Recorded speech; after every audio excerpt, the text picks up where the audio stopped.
darkness below, giant anomalocarids hunt with fierce appendages. Envision colossal predators like anomalocarids patrolling the depths, their massive appendages ready to ambush unsuspecting prey. These weren't ordinary predators. They were colossal cephalopods, giant nautiloids like nothing we see today. This claw was built for destruction. Picture a creature with tentacle-like appendages over 13 feet long, each tipped with sharp claws to grasp and tear its prey.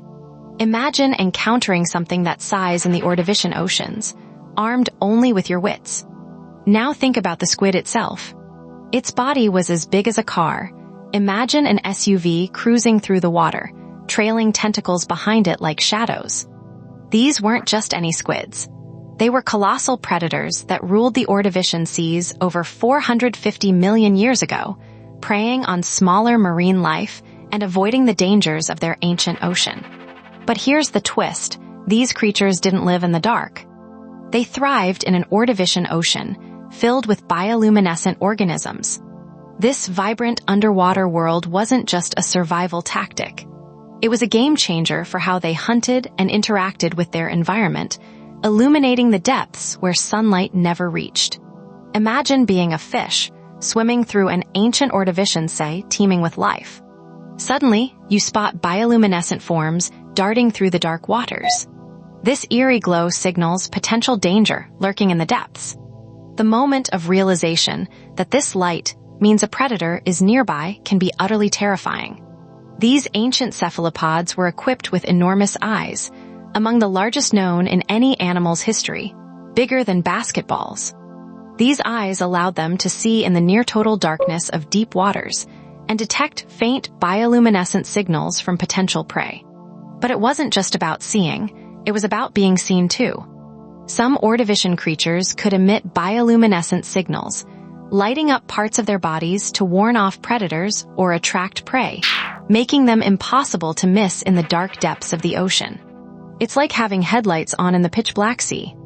Imagine swimming alongside a giant cephalopod from the Ordovician seas, feeling its massive tentacles brush past you. The creature's bioluminescent display would illuminate the depths, creating an awe-inspiring spectacle in the darkness. Now consider how they hunted. Picture a massive cephalopod floating motionless in the water.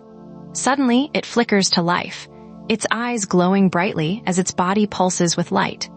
It's using this bioluminescence to attract prey, much like modern deep-sea squid that lure in smaller creatures at night. Once something gets close enough, those tentacles strike out with formidable strength.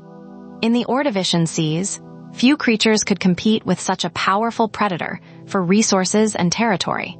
But the part that breaks me is still coming. These creatures were not alone in their dark domain. They shared the ancient seas with other bioluminescent predators and prey, creating an ecosystem where light served as both a weapon and a defense mechanism. Imagine being a small fish, swimming through a cloud of bioluminescent graptolite colonies, each colony glowing softly like tiny lanterns hanging in the water column. Or picture giant arthropods, such as megacherons, flashing their lights to communicate or warn off intruders, creating an otherworldly glow in the Ordovician seas. This is a world far removed from what we see today, a glimpse into an era where life was both more diverse and more alien than anything we can easily imagine. During the Ordovician period, the oceans teemed with strange creatures that would seem otherworldly to us now. But here's another twist. These colossal cephalopods didn't have bones. Their bodies were soft, squishy bags of flesh and muscle. Remarkably, how could something so delicate evolve to become such a dominant predator in the Ordovician seas? The answer lies in their biology and behavior. Without the need for bone support, these cephalopods could grow enormous while maintaining agility. Bioluminescence provided a significant advantage, serving both as an offensive tool to attract or disorient prey and as a defensive mechanism to deter predators or communicate with potential mates. Now think about how they moved through the water. Imagine a cephalopod that long ago lost its external shell, but developed powerful tentacles for capturing prey and defending itself. These creatures weren't passive drifters. They were active hunters, adept at pursuing their quarry and evading predators. It's like having tentacles that can extend up to 13 feet, snatch prey from a distance, and reel them in with immense strength. No other creature matches the size and power of these ancient predators. But how did these creatures vanish? What could have led to their extinction? Around 443 million years ago, during the late Ordovician period, a significant ice age began, causing dramatic drops in sea levels and severe changes in climate. These environmental shifts had catastrophic effects on marine life, leading to one of Earth's major mass extinctions. The answer is environmental change, specifically the Endordovician extinction event. This was one of the 5 biggest mass extinctions in Earth's history, wiping out approximately 85% of all marine species.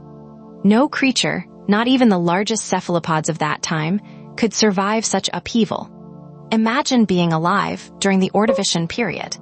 Water temperatures fluctuated dramatically, ice sheets formed at the poles, and oceans became more acidic. These changes were challenging for many marine organisms, but they also drove evolutionary adaptations in survivors like the colossal cephalopod genus Orthosauros. But here's where it gets even stranger. Not all of them went extinct. Some smaller relatives survived and evolved into today's squids and octopuses. Think about that. While the ancient giants vanished, their legacy lives on in the animals we see every day at docks or markets. Now, picture yourself back in the Ordovician oceans. You're swimming through a world where light is both weapon and defense. A place dominated by giant anomalocaridids like Megalograptus, whose compound eyes rival those of modern horseshoe crabs, but are as large as dinner plates. It's almost unbelievable. But the part that blows my mind, these creatures left behind fossils, but very few complete ones exist. Most of what we know comes from fragmented bones and imprints in rock, remnants of a once thriving group. It's like trying to piece together a puzzle from broken shards. Imagine discovering a small piece of one of those enormous eyes and realizing what it signifies. A window into an era when life in the Ordovician oceans was both more diverse and more perilous than we can easily comprehend. So let's zoom out for a moment. We started with a single claw, then looked at the whole creature, its environment, and finally, its place in history. Now you know why these giant orthids are so fascinating. They were truly colossal predators that ruled their world during the Ordovician period and left us with an incredible mystery to solve. Think about it.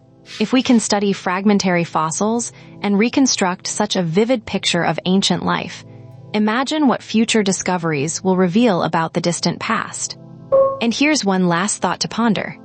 The next time you see a squid or octopus in your local market or aquarium, take a moment to consider their distant relatives, the massive predators that once ruled the Ordovician seas. It's a reminder of just how wild and wonderful our planet has always been. So the next time you look up at the night sky, imagine those ancient oceans lit by bioluminescence, a world of glowing tentacles and giant eyes. That's what we're here to explore, the awe and wonder of life in deep time. Imagine diving into an Ordovician sea where the water is thick with plankton and teeming with diverse marine life. It's not just about the monster squid. It's a whole ecosystem built around these apex predators, which were likely cephalopods related to modern-day octopuses and squids. Their tentacles would have been lined with suckers, each one equipped with sharp hooks to grip onto prey, such as trilobites or primitive fish, illustrating the complexity and diversity of early marine life. These creatures didn't just hunt alone. They thrived in schools, making them even more formidable. Picture hundreds of these giant cephalopods swimming together, their bioluminescent bodies lighting up the dark depths like a neon light show. It was an underwater spectacle that would leave any observer speechless, illuminating the ancient seas with otherworldly beauty and intensity. Now, think about how they grew to such enormous sizes. The Ordovician period had unique conditions that allowed these cephalopods to reach lengths of over 10 meters, rivaling some modern-day giant squid in size. Their diets were massive too. Imagine the sheer volume of food needed to fuel a body that big. One fascinating aspect is how their anatomy adapted for this lifestyle.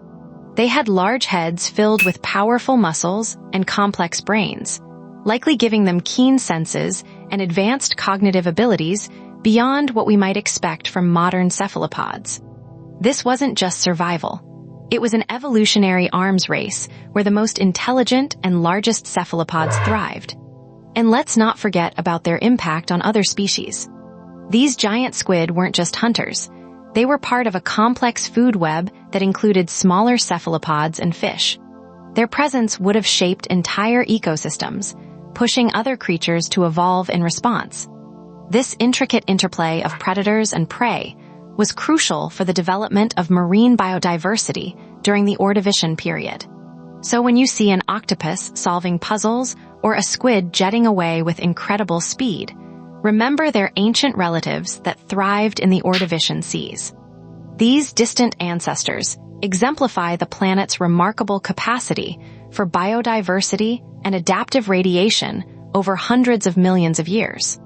In short, the Ordovician oceans were a crucible of evolution where life forms exploded in size, complexity, and diversity. It's a testament to how far nature can push itself when given the right conditions, leaving us with endless questions about what other secrets our planet holds. Imagine swimming alongside one of these colossal cephalopods. Their massive eyes would have scanned the depths for prey while their tentacles thrashed around, ensnaring anything unlucky enough to cross paths. These creatures weren't just big. They were built like living torpedoes, perfectly adapted for hunting in dark, ancient seas. Their shells alone tell a story of survival and adaptation. Unlike modern squids, many Ordovician species had elaborate shell structures that provided buoyancy and protection. Can you picture the way these ancient cephalopods glided through the water, their shells slicing through waves like massive underwater wings? These giant cephalopods weren't just apex predators. They were architects of evolutionary change. Their presence forced other marine life to evolve defensive mechanisms and escape tactics. Some fish developed bony armor plates, while others grew larger to outsize potential threats. The Ordovician seas were a crucible where every creature had to adapt or face extinction. And then, everything scientists thought they knew about cephalopod evolution fell apart when these fossils were discovered. The sheer scale and advanced nature of these creatures challenged long-held beliefs about the limitations of marine life during the Ordovician period. It's like finding out that giant intelligent predators actually existed in ancient seas, rewriting our understanding of oceanic ecosystems. These ancient cephalopods remind us just how little we know about our planet's history. They're a stark reminder of the incredible diversity and complexity that once thrived beneath the waves, waiting to be uncovered by future generations of scientists. So next time you see an octopus or a squid, think about their distant ancestors who dominated the Ordovician seas over 400 million years ago. It's pretty wild, isn't it? Tomorrow on the Extinction Files, the first artists in the dark.